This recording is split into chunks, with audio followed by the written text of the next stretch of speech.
You know, I never really liked online dating. There's something about swiping through people's faces like it's a game that feels wrong, unnatural. But after months of loneliness, my best friend convinced me to try it. "You've got nothing to lose," she'd said. That's how I ended up downloading one of those dating apps.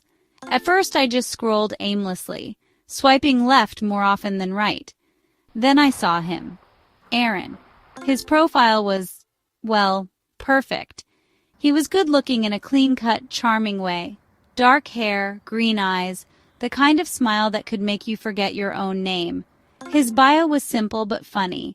A sucker for bad puns and worse coffee. We matched almost instantly. At first, I thought, maybe this is just a fluke.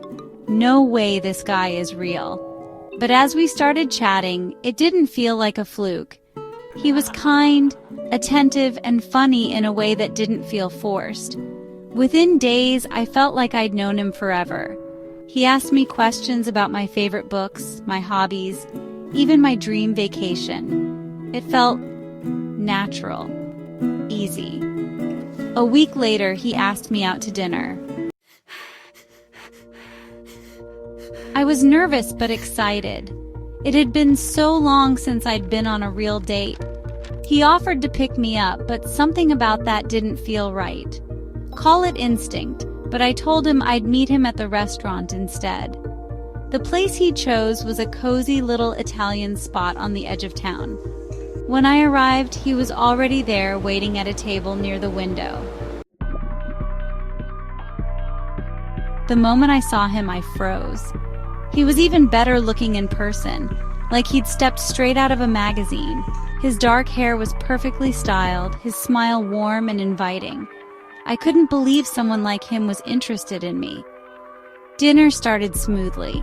He was polite, funny, and attentive. But as the evening went on, I began noticing little things that didn't quite add up. For one, he avoided every personal question I asked him. "What do you do for work?" "Oh, you know, a bit of everything."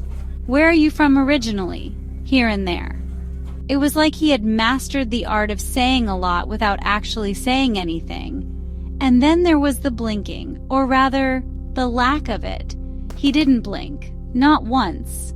I know that sounds silly, but when someone stares at you for an hour straight without blinking, it starts to feel unnatural. Toward the end of dinner, I jokingly suggested we take a selfie to remember the night. That's when things got weird. His smile faltered.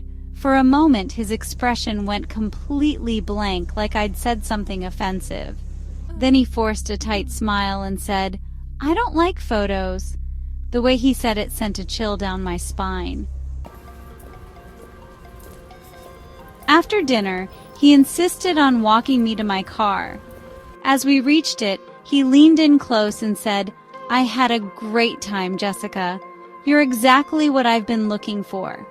His voice was soft, almost too soft, and the way he looked at me, it wasn't admiration, it was something else. I forced a polite laugh, thanked him, and got in my car as quickly as I could. That night, I couldn't sleep. Something about Aaron didn't sit right with me.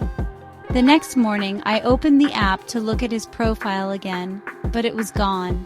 His messages, his pictures, everything had disappeared like he'd never existed. Curiosity turned to unease. I decided to Google him just to see if I could find anything. And I did. His name popped up in an old article from 3 years ago. There was a photo of him. It was definitely Aaron. But it wasn't a dating profile. It was a mugshot. According to the article, Aaron had been arrested for the murders of 3 women he'd met through dating apps.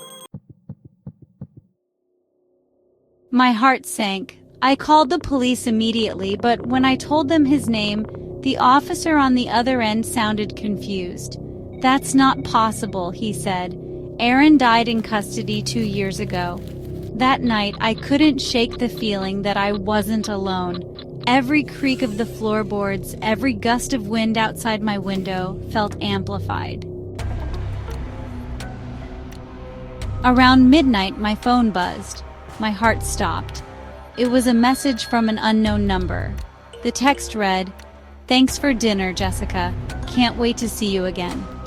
I stared at the screen, my hands trembling. My mind raced with possibilities. Maybe it was a prank, a wrong number, but deep down, I knew. I rushed to check all the locks on my doors and windows, but no matter how secure I made the house, I couldn't shake the feeling that he was already inside, watching, waiting. I stayed up all night, clutching a kitchen knife, jumping at every sound, but the message was clear. Aaron wasn't done with me.